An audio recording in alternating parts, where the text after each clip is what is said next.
Welcome, Donald. Thank you for coming today to do our interview for piktoNexi, our series of documentary interviews on great award-winning photographers and very talented individuals. Thanks for coming in.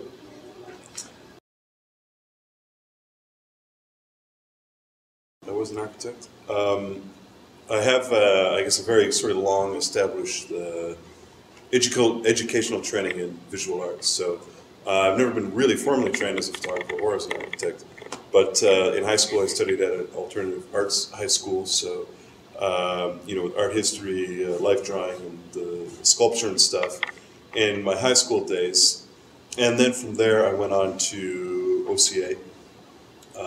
Actually, I should mention, though, while I was studying in high school, I'd always wanted to be a photographer. And the school that I went to, you could major and minor in 2 subjects, and my major was photography. And I always wanted to be a photojournalist, and it was in my final year, I guess in the fall, when you apply for colleges, I had a choice of 2, and I went to my photography teacher and I said, Robert, I have 2 choices. So I go to Rochester Institute of Technology for photojournalism, or maybe Sheridan College.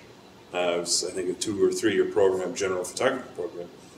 And this is about, you know, November, my final year of high school. And he said, well, Don, neither, because you suck as a photographer. I thought, oh, yeah, it's true, I do, I guess. So it was that day when I took my cameras and I hung them up for about 10 years. So I kind of had a hole to fill, and, you know, I was always interested in art. I always wanted to be an artist as a kid, not really knowing what an artist was, just someone who deals within sort of the visual realm. So I ended up going to OCA, and I studied sculpture and art, and it was at OCA that I got interested in architecture. And I came across an architect named Rem Koolhaas, who was a Dutch architect, lived in Rotterdam in the Netherlands. And it was from there that I got inspired that, well, maybe I should do architecture. Even though I didn't have a degree, a lot of my work in art school sort of tended towards an architectural realm, sort of, you know, dealing with public space and the intrusions into the alleyways of the city and stuff. So, yeah, I ended up going to OCA, graduated from there. And immediately upon graduation, I went to Rotterdam, tried to get a job with Rem, and I ended up getting a job as an architect, precisely because I was an untrained architect. That's exactly why he hired me. He said, I like you because you're not an architect.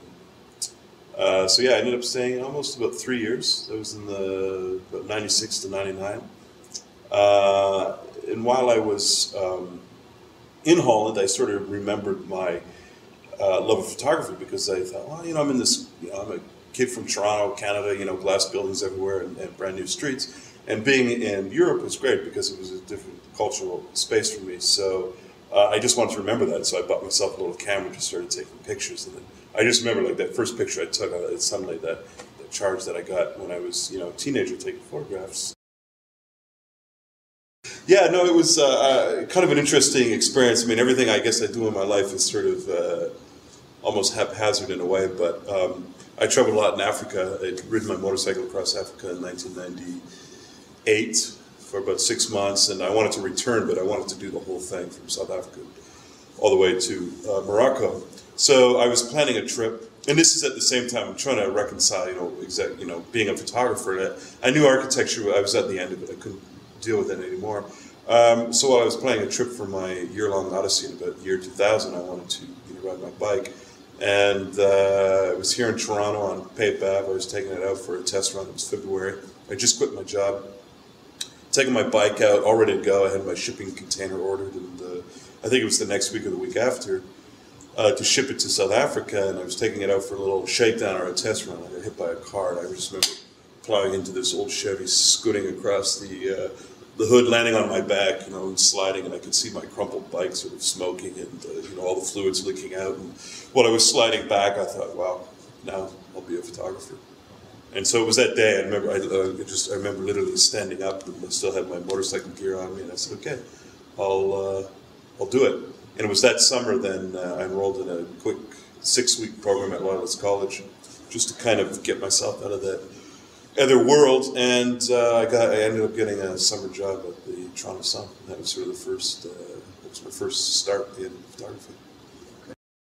You know, 15, 16, 17 years old, it's sort of when you realize your backyard is suddenly more than, you know, just that that little Grafton area. And, you know, my family had always subscribed to Time and Newsweek, Maclean's, and, you know, we had the newspaper and stuff. And I was always fascinated by the pictures in there. And I never really understood, you know, I understood what those pictures were about and what they were doing, but, you know, I think, you know, I was in grade 12 or something like that, and I suddenly realized that a person actually went out there and took that photograph. To me, that was a huge awakening.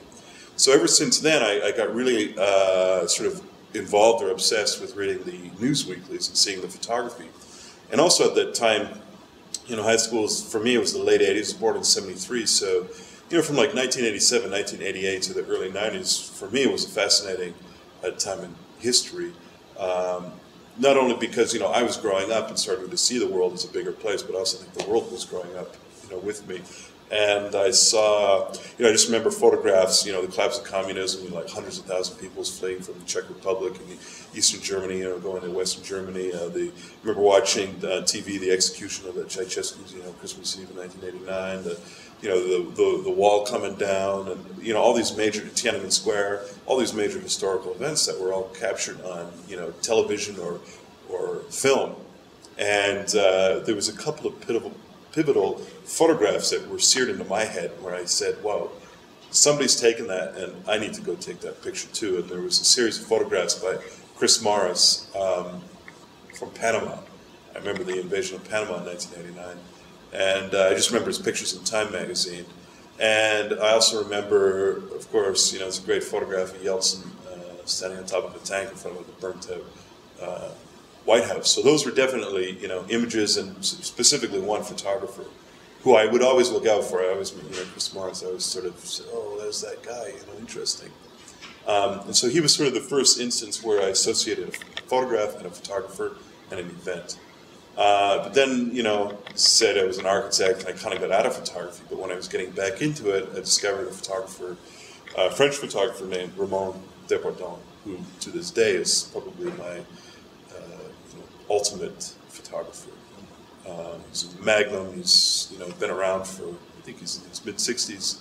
But to me, just an exceptional photographer. And there's a specific photograph that I've always really liked, but it's interesting now because this photograph, it's an anomaly of sort of what he normally does, but it's a picture of a Christian Phalange soldier running down this alleyway. He's got an AK-47 it's taken during the Civil War in Lebanon in the early 80s, but to me it's an absolutely amazing photograph because it's sort of what photojournalism is and what it should be at its peak, at its zenith, at its best. Because he's right along within the action. It's a very intimate photograph in a very unintimate sort of place, if that's a word, you know. And there's just a lot of sort of soul and caring also going into that photograph, and it's a war photograph. And I've never really considered myself a war photographer, and I don't think that Bernard would consider himself a war photographer, but what he manages to do with his photography, and what I like about it, is that he's got a very sort of solitudinal aspect to it. He seems to, there's a lot of quietness and a lot of empathy, I guess I can see. He's not photographing with his head or anything, he's photographing with his heart. There's a nice quietness and a richness and an intimacy in his photography. And I think a very sophisticated visual look to it. So he's definitely one that I've always looked back to. I'd say Luc Delahaye specifically as Winterreise. I mean, I get compared to that all the time, but not because of the photography per se, but because of that book. And I think, you know, editing is a very important part of photography, if not, you know, equal, if not even more important than actually pressing the button. And his book, Winterreise, to me is sort of a masterpiece of how everything sort of comes together and how you don't just think of the photographs, but you think about an edit, a sequence, a layout, an idea, and a structure for a project. And for him, it was this book. And so that's sort of the other sort of main photographic influence. Thanks.